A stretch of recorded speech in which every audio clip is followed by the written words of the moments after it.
Pernahkah kamu merasa hidupmu kehilangan keseimbangan hanya karena satu orang pergi? Pikiranmu terus berputar, hatimu gelisah, dan ketenangan seolah menjauh. Dalam kondisi seperti ini, Stoikisme mengajarkan satu hal penting.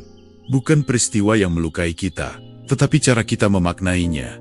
Di arah mindset, kita tidak mengajarkan cara memaksa keadaan. Kita belajar mengarahkan pikiran, karena dari sanalah ketenangan lahir. Arahkan pikiranmu, temukan ketenanganmu. Banyak orang ingin mantannya kembali, tapi sedikit yang bertanya, apakah aku sudah kembali pada diriku sendiri? Stoikisme tidak berbicara tentang mengejar, membujuk, atau mengemis perhatian. Ia berbicara tentang kendali diri, keteguhan karakter, dan ketenangan batin. Ironisnya, justru dari sanalah daya tarik sejati muncul. Ketika kamu berhenti bereaksi berlebihan, berhenti dikuasai emosi, dan mulai hidup selaras dengan nilai-nilaimu, sesuatu yang menarik terjadi. Bukan hanya kamu menjadi lebih kuat, tapi orang lain pun mulai melihatmu dengan cara yang berbeda.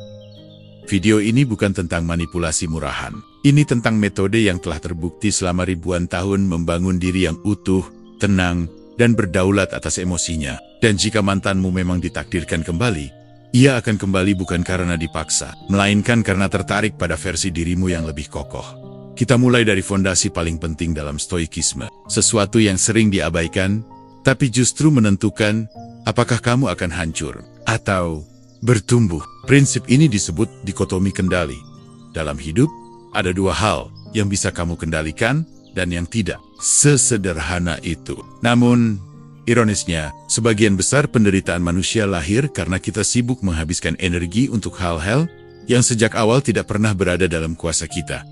Perasaan mantanmu bukan milikmu. Keputusannya untuk pergi bukan sesuatu yang bisa kamu ubah dengan air mata, pesan panjang, atau penyesalan yang terus diulang. Kamu boleh merasa sedih, kecewa, atau kehilangan.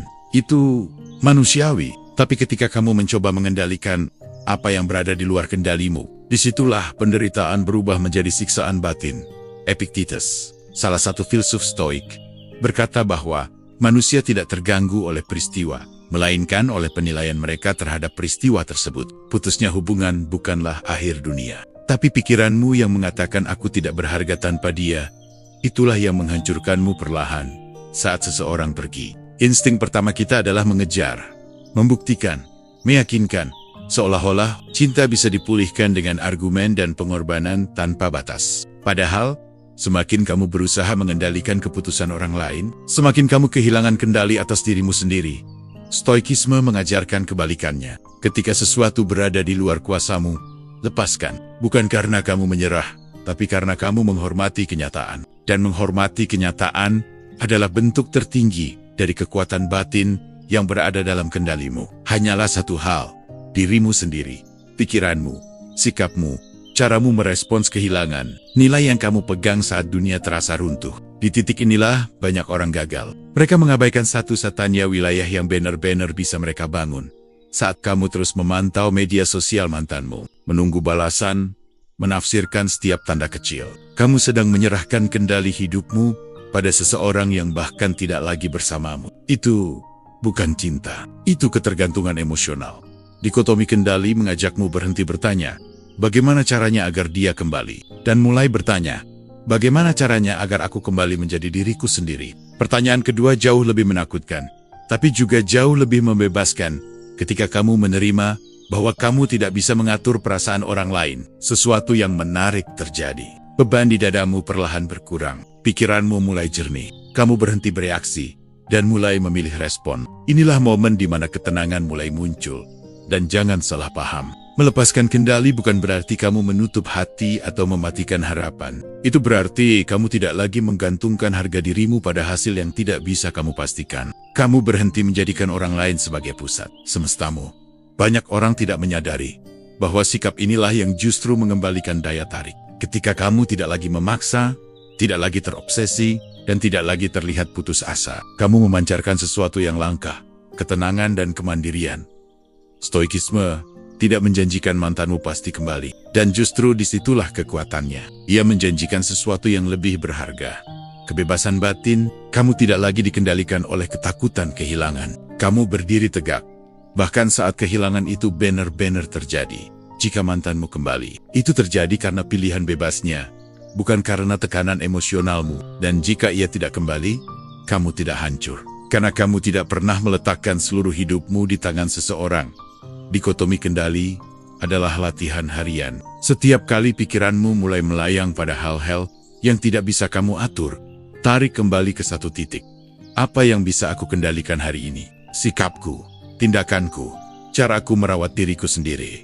Disinilah perjalanan sebenarnya dimulai. Bukan perjalanan untuk mendapatkan kembali seseorang, tetapi perjalanan untuk kembali berdaulat atas hidupmu sendiri. Karena ketika pikiranmu berada di arah yang tepat, ketenangan bukan lagi sesuatu yang kamu kejar. Ia datang dengan sendirinya. Dan di arah mindset, itulah inti dari segalanya. Arahkan pikiranmu, temukan ketenanganmu.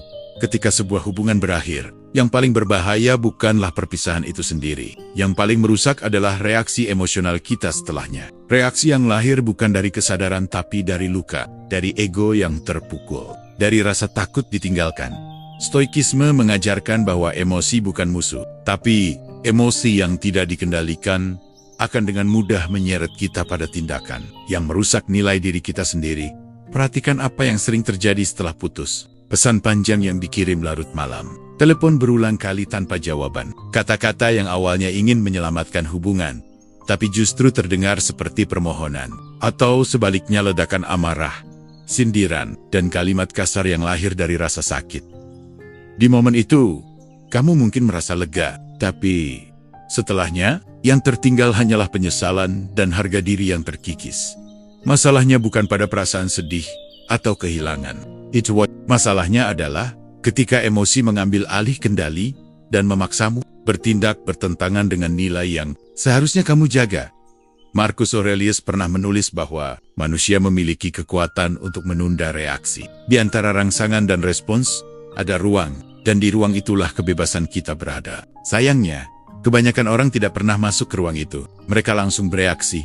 Saat mantanmu bersikap dingin, egomu ingin membalas. Saat ia tak merespons, emosimu ingin menuntut. Saat ia terlihat bahagia tanpa dirimu, pikiranmu ingin membuktikan sesuatu. Semua dorongan itu terasa mendesak, seolah jika tidak dituruti sekarang, kamu akan hancur. Padahal justru sebaliknya, setiap kali kamu bereaksi tanpa kendali, kamu sedang mengirim satu pesan yang sangat jelas. Aku tidak berdaulat atas diriku sendiri. Stoikisme mengajakmu berhenti sejenak, menarik napas, mengamati emosimu tanpa harus menuruti semuanya. Karena tidak semua perasaan perlu diekspresikan, dan tidak semua dorongan layak diikuti. Ada perbedaan besar antara merasakan emosi dan dikendalikan oleh emosi. Orang yang kuat bukanlah mereka yang tidak terluka, tapi mereka yang tidak membiarkan luka menentukan tindakannya. Ketika kamu berhenti bereaksi berlebihan, sesuatu yang penting terjadi. Kamu mulai menjaga batas. Kamu tidak lagi menjelaskan dirimu secara berlebihan. Kamu tidak lagi berusaha meyakinkan orang yang sudah memilih untuk pergi. Kamu berhenti menurunkan nilai dirimu hanya demi sedikit perhatian. Ini bukan tentang bersikap dingin atau sok kuat. Ini tentang harga diri. Tentang memahami bahwa ketenanganmu lebih berharga daripada pelampiasan emosional sesaat. Banyak orang tidak sadar bahwa reaksi emosional yang malah dikeledak justru memperkuat keputusan mantan untuk pergi. Bukan karena kamu tidak cukup mencintai, tapi karena kamu kehilangan pusat dirimu sendiri. Stoikisme tidak menyuruhmu memendam perasaan sampai mati rasa. Ia mengajarkan disiplin batin, bahwa kamu boleh merasa hancur, tapi kamu tidak perlu bertindak seolah hidupmu berakhir. Saat dorongan untuk menghubungi mantan muncul, tanyakan satu hal pada dirimu. Apakah tindakan ini lahir dari nilai atau dari ketakutan? Jika jawabannya ketakutan, berhentilah. Diam bukan kelemahan. Diam seringkali adalah bentuk kendali tertinggi. Ketika kamu berhenti bereaksi impulsif, kamu mulai memancarkan kestabilan. Dan kestabilan adalah sesuatu yang sangat langka di dunia, yang penuh kegelisahan. Orang bisa merasakan itu, bahkan tanpa kamu mengucapkan apapun. Apakah sikap ini menjamin mantanmu kembali? Tidak. Stoikisme tidak pernah menjanjikan hasil eksternal, tapi ia menjamin satu hal. Kamu tidak akan kehilangan dirimu sendiri, hanya karena seseorang memilih pergi. Dan ironisnya, justru ketika kamu tidak lagi bereaksi berlebihan, tidak lagi memohon, tidak lagi terseret emosi, kamu menjadi versi dirimu yang paling utuh, versi yang tenang, versi yang berdaulat, versi yang jikapun tidak dipilih, kembali tetap berdiri dengan kepala tegak. Inilah langkah kedua yang sering terasa paling sulit, menghentikan reaksi emosional yang merusak nilai diri. Tapi disinilah kekuatan stoik bekerja, bukan dengan menekan emosi, melainkan dengan menempatkannya di bawah kendali akal. Karena saat kamu mampu menguasai reaksimu, kamu tidak hanya menjaga harga diri, kamu sedang membangun ketenangan yang tidak bisa diambil oleh siapapun. Dan di arah mindset, itulah arah yang kita pilih. Arahkan pikiranmu, temukan ketenanganmu.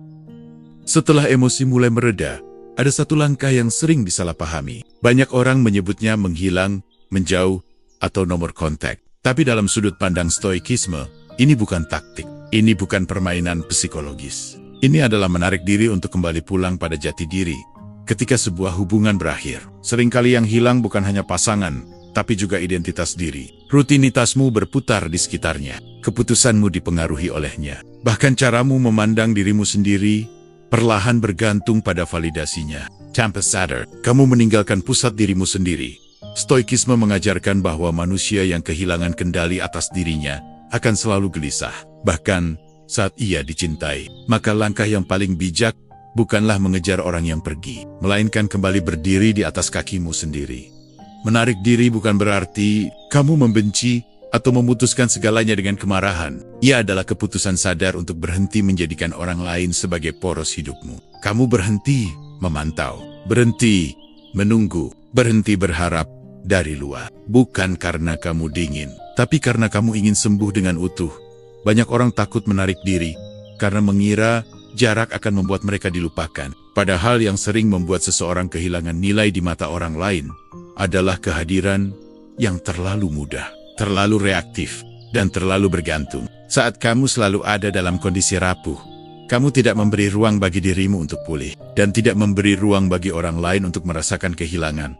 Stoikisme tidak meminta kamu menciptakan jarak untuk menghukum. Ia meminta kamu menciptakan ruang untuk refleksi, ruang untuk bertanya, siapa aku di luar hubungan ini? Nilai apa yang selama ini aku abaikan? Hidup seperti apa yang sebenarnya ingin aku jalani? Dalam kesendirian yang sadar, kamu mulai mendengar pikiranmu sendiri, tanpa gangguan, tanpa drama. Di sanalah kamu menyadari bahwa hidupmu lebih luas dari satu hubungan. Bahwa keberhargaanmu tidak ditentukan oleh siapa yang memilih atau meninggalkanmu. Menarik diri juga berarti membangun kembali struktur hidupmu, rutinitas, tujuan, disiplin, hal-hal sederhana yang dulu mungkin kamu tinggalkan demi menyenangkan orang lain. Stoikisme memandang disiplin diri sebagai bentuk tertinggi dari cinta pada diri sendiri. Di fase ini, kamu tidak perlu terlihat sibuk untuk membuktikan apapun. Kamu tidak perlu menunjukkan bahwa kamu baik-baik saja. Kamu hanya perlu benar-benar baik-baik saja. Dalam konsistensi, dalam hidup yang kembali terarah. Dan sesuatu yang menarik sering terjadi di titik ini. Ketika kamu tidak lagi berusaha terlihat kuat, kamu justru menjadi kuat. Ketika kamu tidak lagi mencari pengakuan, kamu memancarkan ketenangan. Bukan ketenangan palsu, tapi ketenangan yang lahir dari seseorang yang sudah berdamai dengan dirinya sendiri. Apakah menarik diri ini akan membuat mantanmu kembali? Mungkin tidak. Stoikisme tidak mengajarkan harapan yang bergantung pada hasil. Ia mengajarkan kesiapan mental terhadap apapun yang terjadi. Jika mantanmu kembali, kamu menyambutnya sebagai pribadi yang utuh, bukan sebagai seseorang yang kosong dan menunggu diisi. Dan jika ia tidak kembali, kamu tidak runtuh, karena kamu telah menemukan kembali dirimu sendiri. Inilah perbedaan antara menjauh karena strategi dan menarik diri karena kesadaran. Yang satu penuh kecemasan, yang lain penuh ketenangan. Yang satu berharap dikendalikan hasil, yang lain berfokus pada pembentukan karakter. Menarik diri adalah perjalanan pulang. Pulang ke nilai-nilai yang pernah kamu tinggalkan. Pulang ke kendali atas hidupmu sendiri. Pulang ke dirimu yang tidak lagi bergantung pada siapapun untuk merasa utuh. Dan ketika kamu telah kembali pada dirimu sendiri, apapun yang datang setelahnya bukan lagi penentu harga dirimu, melainkan sekadar bagian dari perjalanan.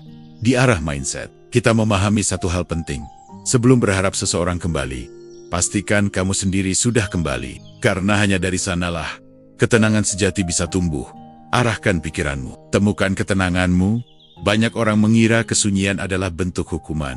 Diam dianggap sebagai cara untuk membuat orang lain merasa bersalah. Tidak menghubungi dianggap strategi agar seseorang rindu. Dalam pandangan stoikisme, Semua itu keliru. Kesunyian bukan senjata untuk menyerang orang lain, melainkan alat untuk menguatkan diri sendiri.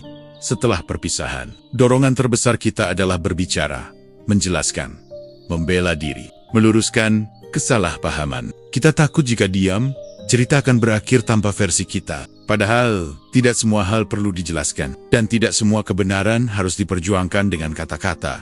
Stoikisme memandang diam sebagai bentuk pengendalian diri, bukan karena tidak mampu bicara, tetapi karena memilih untuk tidak bereaksi. Dalam dunia yang bising oleh emosi dan tuntutan, orang yang mampu diam dengan tenang memiliki kekuatan yang jarang dimiliki. Kesunyian menjadi masalah ketika ia lahir dari kemarahan, tapi ia menjadi kekuatan ketika lahir dari kesadaran. Ketika kamu diam bukan untuk memanipulasi, melainkan untuk menjaga ketenangan batinmu sendiri. Marcus Aurelius pernah menulis bahwa karakter seseorang terlihat bukan saat ia berbicara, tetapi saat ia memilih untuk tidak berbicara. Banyak konflik membesar bukan karena masalahnya berat, tetapi karena kata-kata yang diucapkan tanpa kendali. Setelah putus, setiap kata yang keluar dari emosi biasanya tidak menyembuhkan, tapi memperparah. Kamu ingin dimengerti, tapi yang sampai justru tekanan. Kamu ingin didengar, tapi yang terasa adalah tuntutan. Di titik inilah dia menjadi bentuk kebijaksanaan. Kesunyian memberi jarak antara perasaan dan tindakan. Ia memberimu waktu untuk berpikir jernih, untuk tidak menambahkan luka baru pada luka yang sudah ada, untuk tidak mengorbankan harga diri hanya demi mengurangi rasa cemas sesaat. Banyak orang takut diam karena menganggap diam berarti kalah. Padahal dalam stoikisme, kemenangan sejati bukanlah membuat orang lain berubah, melainkan menjaga integritas diri di tengah situasi sulit. Orang yang terus bereaksi sedang dikuasai keadaan. Orang yang mampu diam sedang menguasai dirinya sendiri.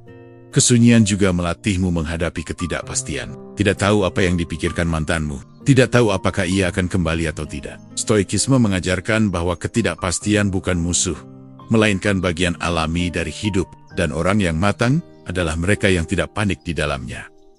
Saat kamu memilih diam, kamu berhenti memberi makan drama. Kamu berhenti memperpanjang cerita yang seharusnya berakhir. Kamu tidak lagi memperdebatkan perasaan dengan orang yang sudah memilih pergi. Dan dari situlah ketenangan mulai tumbuh. Yang menarik, kesunyian yang tulus seringkali terasa lebih kuat daripada 1000 kata. Bukan karena ia memancing reaksi, tapi karena ia menunjukkan bahwa kamu tidak lagi terguncang. Kamu tetap berdiri, meski tanpa validasi dari luar, namun penting untuk dipahami. Kesunyian stoik bukanlah menghindar dari perasaan. Kamu tetap mengakui rasa sedih, kecewa, dan kehilangan. Bedanya, kamu mengolahnya di dalam, bukan meluapkannya ke orang yang tidak lagi bertanggung jawab atas emosimu. Kesunyian memberi ruang untuk mendengar dirimu sendiri, untuk menyadari bahwa kamu masih utuh, bahwa hidupmu tidak berhenti hanya karena satu hubungan berakhir, bahwa nilai dirimu tidak berkurang hanya karena seseorang tidak lagi memilihmu. Apakah kesunyian ini akan membuat mantanmu berpikir ulang? Bisa jadi, tapi itu bukan tujuannya. Tujuan utamanya adalah mengembalikan pusat hidupmu ke dalam dirimu sendiri. Ketika kamu tidak lagi bergantung pada reaksi orang lain, kamu menjadi bebas. Stoikisme selalu mengingatkan, jangan menyerahkan kendali batinmu pada siapapun, dan diam ketika dilakukan dengan kesadaran adalah salah satu cara paling elegan untuk menjaga kendali itu. Kesunyian bukan kekosongan. Ia adalah ruang untuk pulih, ruang untuk bertumbuh, ruang untuk menjadi lebih jernih. Dan di saat yang tepat, jika kata-kata memang perlu diucapkan, ia akan lahir dari ketenangan bukan dari luka. Inilah makna sejati kesunyian sebagai alat kekuatan, bukan untuk menyerang, bukan untuk menghukum, melainkan untuk melindungi satu hal yang paling berharga, ketenangan batinmu di arah mindset. Kita tidak mengejar reaksi orang lain, kita menjaga arah pikiran kita sendiri. Karena ketika pikiran terarah, ketenangan bukan lagi sesuatu yang rapuh. Arahkan pikiranmu, temukan ketenanganmu. Setelah emosi terkendali, jarak tercipta, dan kesunyian mulai bekerja. Muncul godaan baru yang sering tidak disadari. Keinginan untuk terlihat baik-baik saja. Terlihat bahagia, terlihat menang. Disinilah banyak orang tergelincir bukan karena mereka lemah, tetapi karena mereka lebih sibuk membangun citra. Bukan karakter stoikisme memandang citra sebagai sesuatu yang rapuh. Ia bergantung pada penilaian orang lain. Hari ini dipuji, besok diabaikan. Hari ini terlihat kuat, besok runtuh ketika tidak lagi diperhatikan. Karakter berbeda. Ia dibangun dalam diam, dalam kebiasaan, dalam keputusan kecil yang tidak dilihat siapapun. Setelah putus, sebagian orang memamerkan versi baru dirinya. Aktivitas berlebihan, senyum yang dipaksakan, kehidupan yang seolah sempurna. Tujuannya satu, ingin terlihat telah bangkit. Tapi jika semua itu dilakukan demi reaksi orang lain, terutama mantan, maka kamu belum benar-benar berdiri di atas kakimu sendiri. Stoikisme mengajarkan bahwa yang terpenting bukan bagaimana kamu terlihat, tetapi siapa kamu saat tidak ada yang melihat. Apakah kamu disiplin menjaga pikiranmu? Apakah kamu jujur pada dirimu sendiri? Apakah kamu tetap bertindak sesuai nilai, meski tidak ada yang memberi tepuk tangan? Membangun karakter berarti bekerja pada hal-hal yang tidak instan, mengatur rutinitas, menjaga integritas ucapan dan tindakan, melatih pengendalian diri saat emosi datang, memilih respon yang benar meski tidak populer. Ini bukan proses yang bisa dipamerkan, tapi justru inilah yang mengubah seseorang secara nyata. Citra bisa membuat orang lain terkesan sesaat. Karakter membuatmu kokoh seumur hidup, dan orang yang kokoh tidak perlu membuktikan apapun. Marcus Aurelius mengingatkan bahwa mengejar pengakuan luar adalah bentuk ketergantungan yang halus. Kamu mungkin tampak bebas, tapi sebenarnya masih terikat. Terikat pada komentar, perhatian, dan reaksi orang lain. Karakter, sebaliknya, membebaskanmu dari kebutuhan itu. Ketika kamu membangun karakter, fokusmu bergeser. Kamu tidak lagi bertanya, apa yang harus aku lakukan agar dia melihatku berubah? Tapi apa yang harus aku lakukan agar aku menghormati diriku sendiri? Perubahan ini halus, tapi sangat menentukan arah hidupmu. Orang dengan karakter yang kuat tidak terburu-buru menunjukkan hasil. Ia memahami bahwa nilai sejati tumbuh dari konsistensi, bukan validasi. Ia tidak panik ketika tidak diperhatikan. Ia tidak runtuh ketika tidak dipuji, karena ia tahu siapa dirinya, bahkan tanpa sorotan. Dan ironisnya, justru orang seperti inilah yang paling terasa kehadirannya. Bukan karena ia berisik, tapi karena ia stabil. Bukan karena ia berusaha menarik perhatian, tapi karena ia tidak membutuhkannya. Apakah membangun karakter ini akan membuat mantanmu kembali? Mungkin iya, mungkin tidak. Tapi stoikisme selalu menempatkan pertanyaan yang lebih penting. Apakah kamu menjadi manusia yang lebih baik, terlepas dari hasilnya? Jika mantanmu kembali, ia bertemu dengan pribadi yang lebih matang, bukan topeng yang sedang tampil. Dan jika ia tidak kembali, kamu tidak kehilangan apa pun karena kamu tidak membangun hidupmu di atas pengakuannya. Karakter adalah investasi jangka panjang. Ia tidak selalu terlihat indah di awal, tapi ia menanggung hidupmu ketika badai datang. Citra runtuh saat diuji. Karakter justru lahir dari ujian itu sendiri. Maka berhentilah bertanya, bagaimana caranya terlihat kuat. Mulailah bertanya, bagaimana caranya menjadi kuat. Bukan untuk siapapun, tapi untuk dirimu sendiri. Di arah mindset, kita tidak mengejar kesan. Kita membangun kedalaman karena ketenangan sejati tidak datang dari tepuk tangan, melainkan dari hidup yang selaras dengan nilai. Dan ketika karakter terbentuk, ketenangan tidak lagi dicari. Ia hadir sebagai konsekuensi alami dari pikiran yang terarah. Arahkan pikiranmu, temukan ketenanganmu. Setelah karakter mulai dibangun, ada satu jebakan halus yang sering luput disadari. Keinginan untuk membuktikan bahwa kamu baik-baik saja, membuktikan bahwa kamu lebih bahagia, membuktikan bahwa kepergian seseorang adalah kesalahan besar. Dan disinilah stoikisme kembali mengingatkan perbaikan diri, yang lahir dari dorongan membuktikan sesuatu, masih belum sepenuhnya bebas. Menjadi versi terbaik dari diri sendiri, bukan tentang menunjukkan perubahan, melainkan menjalani perubahan itu dengan tulus. Ketika tujuan utamamu adalah reaksi orang lain, maka pusat hidupmu masih berada di luar dirimu. Kamu mungkin terlihat berkembang, tapi batinmu masih terikat. Stoikisme mengajarkan bahwa nilai sejati tidak membutuhkan saksi. Sesuatu yang benar tetap benar, meski tidak ada yang mengakuinya. Maka perbaikan diri yang sehat adalah perbaikan yang tidak bergantung pada siapa yang melihat atau siapa yang kembali. Banyak orang mulai berolahraga, bekerja keras, belajar, atau menata hidup bukan karena kesadaran, tapi karena luka. Luka itu kemudian diubah menjadi ambisi untuk terlihat unggul. Sekilas tampak positif, tapi di dalamnya masih ada kemarahan, pembuktian, dan ego yang ingin menang. Versi terbaik dari dirimu tidak lahir dari dendam halus. Ia lahir dari penerimaan, dari pemahaman bahwa kamu bertumbuh karena itu memang selaras dengan nilai hidupmu, bukan karena ingin membuat seseorang menyesal. Marcus Aurelius menulis, bahwa seseorang seharusnya melakukan yang benar tanpa perlu bertepuk tangan. Jika kebaikanmu bergantung pada pengakuan, maka ia mudah runtuh saat tidak dihargai. Tapi jika ia lahir dari prinsip, ia akan tetap berdiri dalam sunyi. Ketika kamu berhenti membuktikan, kamu berhenti membandingkan. Kamu tidak lagi hidup dalam beang-beang masa lalu. Kamu tidak lagi mengukur kemajuanmu berdasarkan apakah orang lain memperhatikannya. Kamu mulai mengukur hidupmu dari satu hal. Apakah aku hidup sesuai dengan nilai yang aku hormati? Menjadi versi terbaik bukan berarti menjadi sempurna. Bukan berarti selalu kuat. Bukan berarti tidak pernah merasa sedih. Ia berarti jujur pada proses. Menerima bahwa kamu masih belajar. Masih bangkit. Tanpa perlu menjadikannya tontonan. Orang yang benar-benar bertumbuh tidak sibuk mengumumkan perubahan. Ia membiarkan perubahan itu terlihat secara alami. Atau bahkan tidak terlihat sama sekali. Karena tujuan utamanya bukan kesan, melainkan keseimbangan batin. Dan justru di titik inilah ketenangan menjadi stabil. Kamu tidak lagi naik turun tergantung respon orang lain. Kamu tidak euforia saat dipuji. Dan tidak hancur saat diabaikan. Kamu berjalan dengan ritme yang tenang. Karena arahmu jelas. Apakah sikap ini membuat mantanmu menyadari nilai dirimu? Bisa jadi. Tapi stoikisme tidak menjadikan itu sebagai tujuan. Tujuan utamanya adalah membebaskanmu dari kebutuhan untuk diakui oleh orang yang tidak lagi berjalan bersamamu. Jika mantanmu kembali, ia bertemu dengan pribadi yang tidak haus validasi. Dan jika ia tidak kembali, kamu tetap melangkah tanpa beban. Karena hidupmu tidak dibangun untuk membuktikan apapun pada siapapun. Ini adalah kedewasaan yang jarang dimiliki.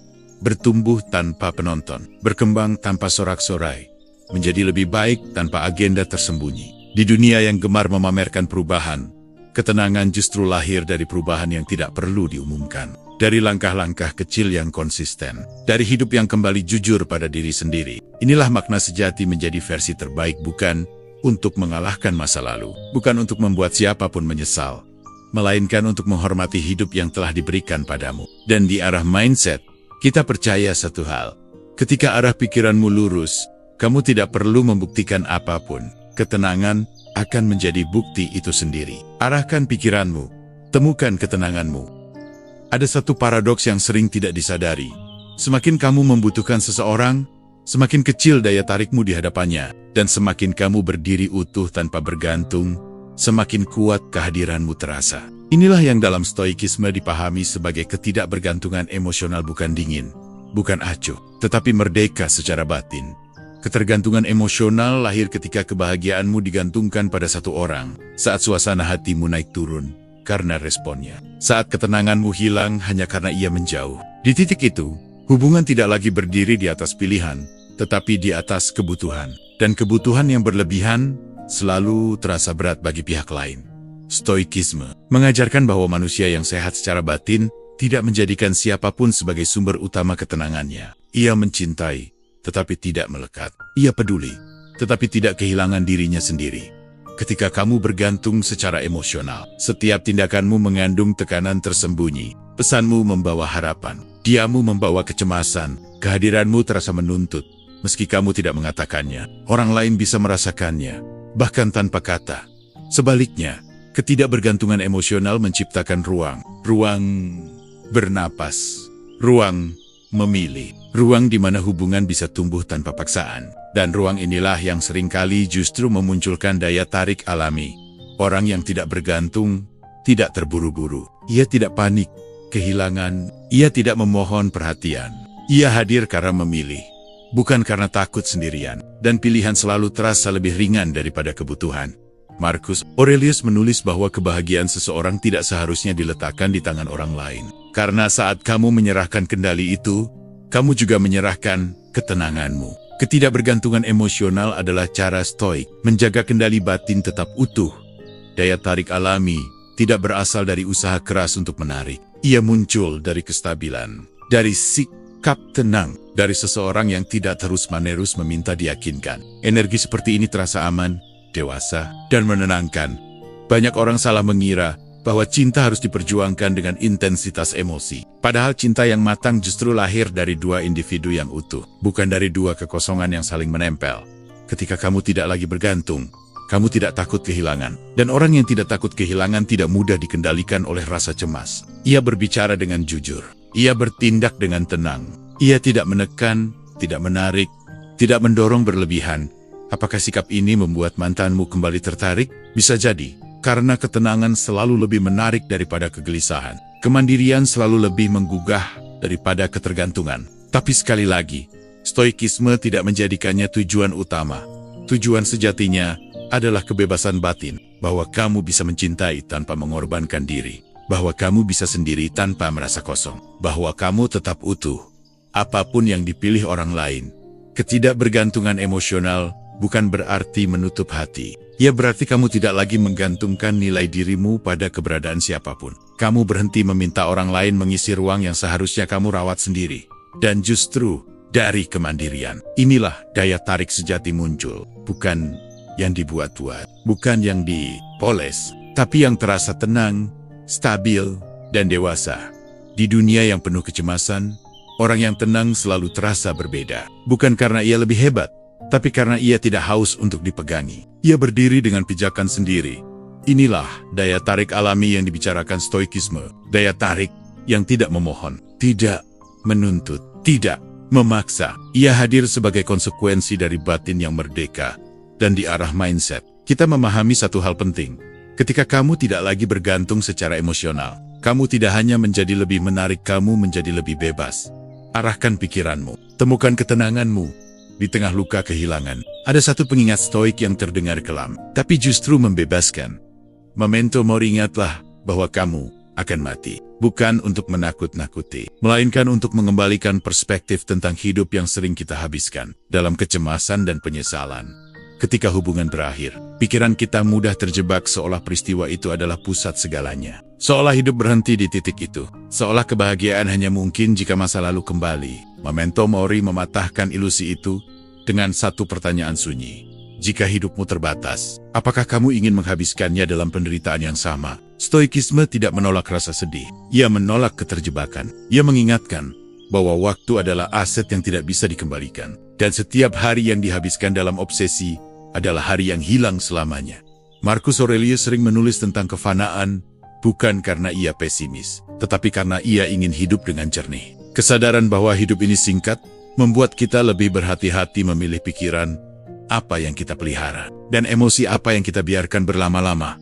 Ketika kamu mengingat bahwa hidupmu tidak abadi, keinginan untuk membuktikan, memohon, atau meratap mulai kehilangan urgensinya. Kamu mulai melihat betapa kecilnya drama yang sebelumnya terasa sangat besar. Bukan karena perasaanmu tidak valid, tetapi karena hidupmu terlalu berharga untuk dikerdilkan olehnya.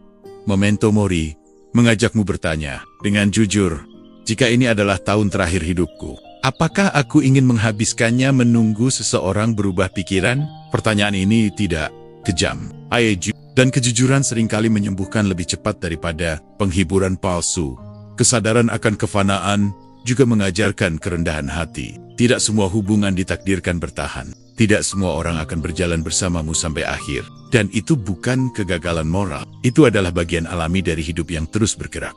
Saat kamu menerima bahwa segalanya sementara, cinta, kehilangan, bahkan dirimu sendiri, kamu mulai melepaskan genggaman yang terlalu erat. Kamu mencintai dengan lebih sadar. Kamu berpisah dengan lebih dewasa. Kamu hidup dengan lebih penuh. Memento mori bukan tentang menyerah pada nasib. Ia tentang memilih dengan sadar apa yang layak mendapat perhatianmu. Pikiran apa yang pantas kamu bawa sepanjang hidupmu yang singkat ini. Banyak orang terjebak dalam kesedihan karena lupa bahwa waktu terus berjalan dengan atau tanpa mereka. Stoikisme tidak memaksa kamu berlari. Ia hanya mengingatkan, jangan berhenti hidup. Ketika kamu mengingat kefanaan, kamu berhenti menunda hidup sampai kondisi ideal tercapai. Kamu berhenti berkata nanti, jika dia kembali. Kamu mulai hidup sekarang, dengan apa yang ada, dengan siapa yang masih bersamamu, dengan dirimu sendiri. Dan anehnya, kesadaran akan kematian justru membuat hidup terasa lebih ringan. Kamu tidak lagi menuntut kesempurnaan. Kamu tidak lagi menunggu akhir yang dramatis. Kamu hadir di hari ini, dengan kesadaran penuh. Apakah memento mori membuatmu melupakan mantanmu begitu saja? Tidak. Tapi ia menempatkan luka itu pada ukuran yang sebenarnya. Bukan sebagai pusat hidup, melainkan sebagai salah satu pengalaman di perjalanan yang singkat ini. pada akhirnya, stoikisme tidak menjanjikan kebahagiaan abadi. Ia menjanjikan kejernihan, bahwa kamu tidak akan menyia-nyiakan hidupmu untuk hal-hal yang tidak sepadan dengan waktumu. Memento mori adalah panggilan untuk hidup, bukan untuk berduka tanpa akhir. Panggilan untuk memilih ketenangan daripada obsesi, makna daripada penyesalan, dan diarah mindset. Kesadaran inilah yang kita rawat. Hidup ini terbatas, maka arahkan pikiranmu dengan bijak. Agar ketenangan tidak tertunda, arahkan pikiranmu, temukan ketenanganmu. Jika suatu hari ia kembali mengirim pesan, membuka percakapan, atau menunjukkan ketertarikan, disitulah ujian sebenarnya dimulai. Bukan ujian untuknya, tetapi ujian bagi dirimu sendiri. Karena momen yang paling berbahaya bukan saat kehilangan, melainkan saat harapan tiba-tiba hidup kembali. Banyak orang gagal bukan karena mantannya tidak kembali, tetapi karena mereka kehilangan kendali ketika kesempatan itu muncul. Euforia mengambil alih, luka lama dilupakan seolah tidak pernah ada. Batas yang telah susah payah dibangun, runtuh dalam 1 detik. Stoikisme mengajarkan bahwa kebahagiaan yang datang tiba-tiba tidak boleh langsung dipercaya. Bukan untuk dicurigai secara berlebihan, tetapi untuk dihadapi dengan kejernihan. Apapun yang datang tanpa kendali emosi, akan mudah berubah menjadi ketergantungan. Yang sama seperti sebelumnya, ketika ia kembali, kamu tidak perlu berpura-pura dingin. Tapi, kamu juga tidak perlu larut. Ketenangan yang telah kamu bangun bukan untuk dikorbankan demi perasaan sesaat. Jika kamu langsung kembali pada pola lama berlebihan, takut kehilangan, terlalu cepat menyerahkan diri, maka kamu tidak benar-benar bertumbuh. Kamu hanya menunggu giliran jatuh lagi.